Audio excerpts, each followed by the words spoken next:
The Zephyrian High Council had made their intentions clear from the moment their massive dreadnoughts darkened Earth's sky. Ambassador Veltar, his crystalline form gleaming under the artificial lights of the United Nations Assembly Hall, delivered the ultimatum with the casual indifference of someone ordering coffee. "Your species will submit," he declared, his voice resonating through universal translators. "Kneel before the Galactic Dominion, accept your place as a tributary world, and your suffering will be minimal." Secretary General Maria Santos stood at the podium, her weathered hands gripping the edges as she stared up at the towering alien. Behind her, representatives from every nation on Earth waited in tense silence. The weight of humanity's future pressed down on the room like a physical force. "And if we refuse?" Santos asked, though they all knew the answer. Veltar's segmented head tilted in what might have been amusement. "Then your cities burn, your oceans boil, your children become ash on the wind." He gestured toward the massive view screen displaying the Zephyrian fleet. "We have conquered 437 worlds. Each thought themselves special. Each learned otherwise." The silence stretched for long moments. Then Santos straightened her shoulders and spoke words that would echo through history.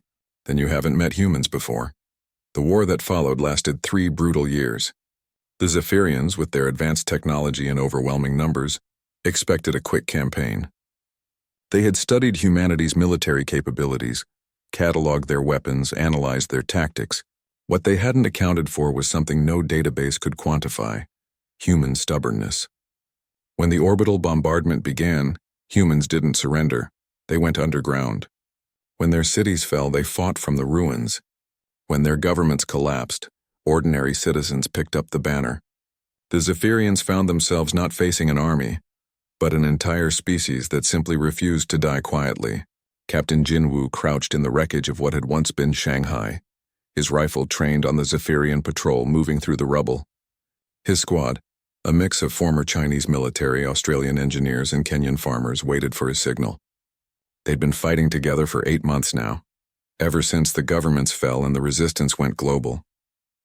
"Remember," Wu whispered into his comm, "they think they're superior. Use that arrogance against them." The ambush was swift and brutal. The Zephyrians, confident in their energy shields and advanced armor, walked straight into a trap that relied on nothing more sophisticated than creativity and desperation. Homemade explosives buried in the rubble, concentrated acid thrown from the shadows. Simple, crude, effective. But it was in the depths of space that humanity's true nature revealed itself. The captured Zephyrian dreadnought Eternal Dominion hung in the void, its hull scarred from the boarding action that had claimed it. Admiral Elena Vasquez floated in the command center, studying the alien technology with the same intensity her grandmother had once reserved for crossword puzzles. "They built everything around the assumption that their enemies would fight like them," she mused to her chief engineer. "Massive ships, frontal assaults, overwhelming firepower. They never considered that someone might just not play by those rules."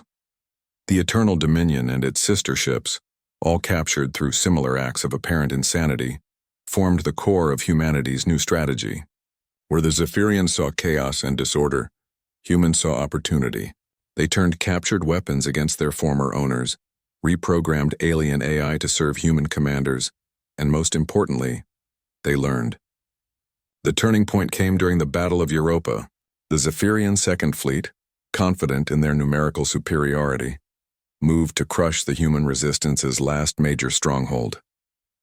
They found themselves facing not the desperate last stand they expected, but something far more terrifying.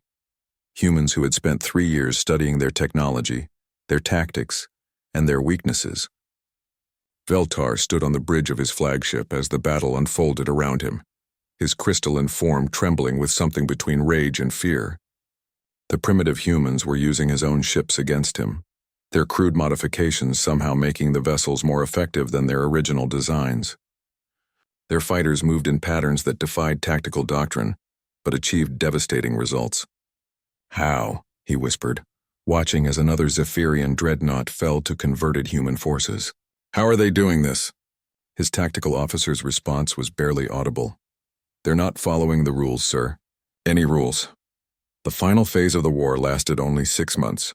Humanity, no longer content to merely resist, took the fight to the Zephyrian homeworlds.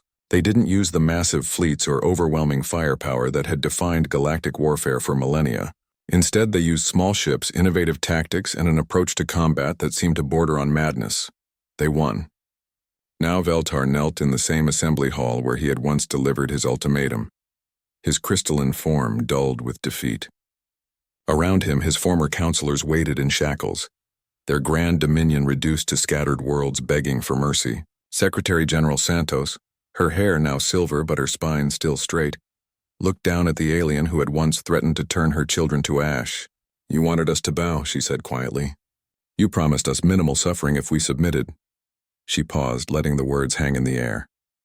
"Now you know why humans don't kneel." Veltar's voice, when it came, was barely a whisper through the translator. "What? What do you want from us?" Santos considered the question, then smiled, an expression that somehow managed to be both kind and terrifying. "We want you to remember this moment. We want you to tell the galaxy what happens when someone mistakes human mercy for human weakness." She leaned forward slightly, "And we want you to make sure that no one ever makes that mistake again." The Zephyrian War ended not with humanity's submission, but with their emergence as the newest and most unpredictable power in the galaxy. They had proven that sometimes the species everyone underestimates are the ones you should fear the most. After all, anyone can be dangerous when they have nothing to lose. But humans had shown something far more terrifying. They could be just as dangerous when they had everything to fight for.